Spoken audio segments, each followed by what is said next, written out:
So, hello ma'am, my name is Giselle Segura and I am from Group A.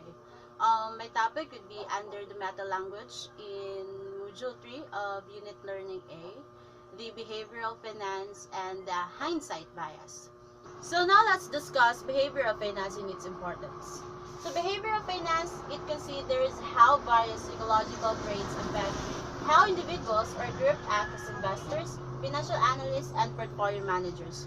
Or behavioral finance is a study on the influence of psychology and the behavior of the investors or any financial analysts. And this is about observing the behavior of the buyer, the seller of a stock. And in simple terms, behavioral finance, it is about how people typically behave when it comes to making a decision on financial matter.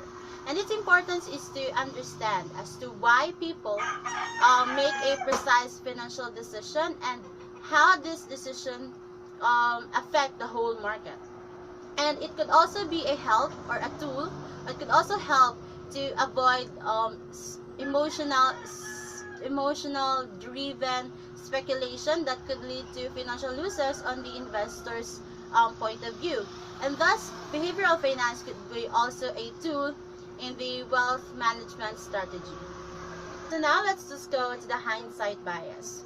So hindsight bias, it is a tendency after an event for an individual to believe that he or she predicts it. Or hindsight bias is also known as the knew it all along phenomenon, which is a misconception after the fact that one knew that they were right in the beginning. So hindsight bias, it is an assumption that someone has a special talent in predicting an outcome before it happens, and it is also a common failure in the individuals in the individual investors. So for example is that many people now claims that the technology bubble way back in 1990s and 2000s were very obvious.